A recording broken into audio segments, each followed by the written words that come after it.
안녕하세요. 돈워리 주부입니다. 오늘은 여러분들과 함께 아이들의 편식에 대해서 한번 나누어 볼 텐데요. 저 또한 편식에 대해서 고민을 한 적도 있었죠. 그런데 그 편식을 아마 가장 먼저 부모님들이 고민을 하실 텐데 저에게도 많은 질문들을 해주시고요. 그 편식을 어떻게 관리해야 되나. 편식 사실은 그냥 어렸을 때 스쳐가는 어떤 습관일 수도 있어요. 아이들이 대부분 너무 많이 편식을 하더라도 성장함으로써 골고루 음식을 섭취를 하게 되고 잘 대부분 성장하지요. 그런데 그것을 그 순간에 어떤 부모의 노력이 기울여지지 않는다면 그 아이는 그 습관이 고착되는 경우가 또 있습니다.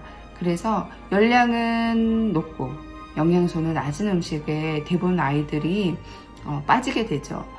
저희 아이도 마찬가지로 감자튀김이라든지 아니면 과자류라든지 사탕을 여전히 갈망하고 또 제가 통제할 수 없는 곳에서는 아이가 그 음식을 먹게 되는 경우도 있어요. 그런데 그게 매일같이 아이한테 식탁에 올라온다면 문제점은 조금 심각해진다고 보실 수 있습니다. 일단은 편식을 하는 아이가 집안에 있다면 어떤 문제가 생길까요? 일단 식탁 분위기가 그닥 좋지는 않겠죠.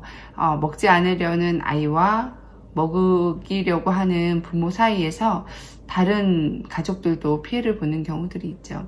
일단 아이들로 하여금 그런 습관들을 잡아줄 수 있다면 굉장히 많이 도움이 될 거예요. 그래서 제가 그런 예들을 조금 들어드릴 텐데요. 일단은 과일과 채소, 생선, 또 전곡류 이런 이제 거기에서 얻을 수 있는 필수 영양소가 아이들의 치유 물질이고 그 치유 물질이 부족하게 되면 어떤 경우가 생기냐면 아이들이 좀 침울하거나 짜증을 내고 또 쉽게 지치는 경우들이 있어요. 그렇기 때문에 영양의 중요성은 계속적으로 강조하고 있죠. 그래서 골고루 좋은 영양소, 질 높은 영양소를 우리가 제공해야 되는 게 부모의 역할이기 때문에 그 역할을 담당하기 위해서 어떤 지혜를 발휘해서 아이한테 영양소를 제공해야 될지 한번 나누어 볼 텐데요. 일단 건강한 아이는 식욕이 왕성하다. 잘 먹어야지 또 건강하다는 얘기죠. 그래서 잘 먹는 아이들을 문제될 것이 없다고 생각하지만 일단은 그 습관을 바로 좀 잡아줘서 빼야 될 건 좀 빼주고 또 첨가할 건 첨가해줘서 그것을 밸런스를 맞춰야 된다고 생각합니다. 그래서 단순히 그냥 무조건적인 아이가 좋아하는 음식을 아예 못 먹게 할 수 없죠. 그렇기 때문에 조금씩 아이로 하여금 잊혀져 갈 수 있도록 어머님이 이렇게 조정을 해서 빼주시고 또 더 먹여야 될 음식, 또 체험하지 않았던 음식들은 한 가지씩 매일매일 조금씩 접할 수 있게 또 호기심을 가질 수 있게 그렇게 접촉을 해주신다면 아이가 새로운 음식에 대한 호기심이 있기 때문에 그 호기심을 통해서 음식을 다양하게 접할 수 있죠. 대부분 아이들이 콩을 또 잘 안 먹지만 콩의 또 중요성을 아이한테 또 얘기해주고 또 재밌는 놀이로 또 콩에 대한 어떤 공부라든지 단백질에 대한 공부 이런 것들을 같이 나눔으로써 아이들이 중요성을 알기 때문에 아이들이 노력을 해볼 수 있다고 생각을 합니다. 그래서 포인트는 열량이 높고 영양소가 낮은 그런 음식을 아이들이 좋지 않구나라는 인식을 심어주는 겁니다. 물론 무조건적으로 아이한테 말해주지 않고 그냥 먹으면 안 된다고 하면 아이들도 그것을 이해하지 못하겠죠. 그러니까 부모의 적극적인 설득과 또 조금씩 빼줄 건 빼주고 또 넣어줄 건 넣어줘서 아이가 흥미를 가지면서 새로운 음식에 조금 더 잘 적응할 수 있도록 도와주시는 게 굉장히 중요하다고 생각을 합니다. 일단은 미국 심장학회에서 편식에 대한 어떤 이제 이야기가 있는데요.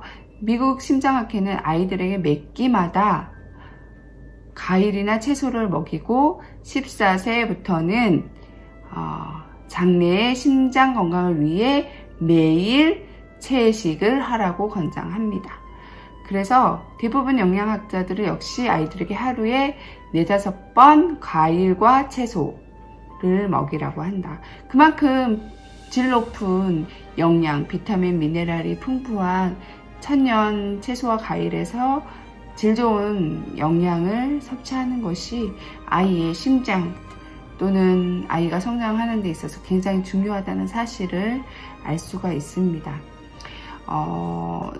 아이들한테 편식을 단숨에 바꿀 수는 없어요. 저 또한 아이가 10살인데 여전히 어떤 뷔페라든지 이런 데 가면 제가 볼 수 없는 곳에서 감자튀김이라든지 뭐 닭튀김 또는 뭐 아이스크림, 과자 이런 것들을 잔뜩 들고 와서 너무 해피하게 먹는 모습을 보면 이것을 뺏어야 되나 말아야 되나 고민을 할 때가 있어요.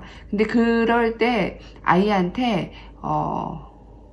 이것이 너에게 어떤 영향력을 끼친다는 거를 또 이야기를 해주면 아이가 금세 이해하고 좀 조절해서 먹는 모습을 바로 볼 수가 있어요. 물론 10살이기 때문에 이해하고 자기가 영양소에 대한 공부도 했기 때문에 충분히 이해할 수 있지만 제가 봤을 때는 한 5살 이후의 아이들은 충분히 그것을 이해할 수 있다고 생각을 합니다. 그래서 부모들이 너무 성급하게 생각하지 마시고 천천히 아이와 함께 놀이하듯이 조금씩 영양에 대해서 부모가 조금 공부를 하고 그 공부한 내용을 바탕으로 어떤 놀이와 또 정보가 같이 아이한테 소통이 된다면 반드시 아이는 편식하지 않고 부모의 노력에 의해서 건강한 식습관을 가질 수 있다고 생각을 합니다. 저 또한 그런 경험이 있기 때문에 충분히 이렇게 말씀드릴 수 있고요. 지금은 아주 건강한 식습관을 가져서 골고루 잘 먹고 그 다음에 자기가 원하는 것을 가끔씩 보상으로 먹는 것처럼 접했을 때 굉장히 행복감을 느끼게 되죠. 그래서 저도 그런 것을 권하는 겁니다. 뭐 너무 나쁘다고 해서 전혀 노출을 안 시킨다면 그 아이는 또 다른 곳에서 그것을 성장함에 따라서 몰래 할 수도 있기 때문에 그런 거보다는 조금씩 접하면서 느끼면서 습관을 바꿔나가는 것이 훨씬 더 올바르다고 생각을 합니다. 일단 아이들로 하여금 가장 목표는 편식을 하지 않는 것, 그다음 좋은 식습관을 가지도록 부모가 노력해 준다는 것이 가장 핵심 포인트고요. 편식은 IQ에 영향을 미칠까? 대부분 되게 궁금하잖아요. 저 또한 궁금한 부분인데, 네, 쌍둥이 연구자들한테 이 실험을 했는데 양육의 본성을 분리해서 검사를 했기 때문에 일란성 쌍둥이가 함께 자라는 경우 같은 경우에는 같은 한 가지의 요인이 미치는 영향을 검사를 할 수 있고요. 서로 떨어져 자란 경우에 각각 다른 유전적인 소인에 미치는 영향을 조사할 수 있었어요. 그래서 한 아이는 골고루 잘 먹고 다른 아이는 편식하는 이란성 쌍둥이들을 대상으로 조사한 결과 어떻게 됐을까요? 식습관에 근소한 차이만 있어도 두뇌 발달, 특히 언어 발달 분명한 격차를 보이는 것으로 나타났다. 편식하는 아이가 상대적으로 성장과 학업 능력이 떨어졌고 그 다음에 또한 남자아이가 여자아이보다 더 많은 영향을 받았다. 그 연구자들은 다음과 같이 강조를 했다고 하네요. 어릴 때의 식습관과 이후의 정신 능력의 관계를 보여주는 이 자료는 아이들의 편식, 만성적인 위식도 역류, 산통, 음식 거부를 너무 가벼이 여기어서는 안 된다. 다시 말해서 편식하는 아이들 대부분이 거치는 한 과정이라고 생각해서는 안 된다는 얘기고요. 편식은 영유아기에 겪는 산통이나 위식도 영유아는 그 성격이 완전히 다르다는 그런 연구 결과가 나왔어요.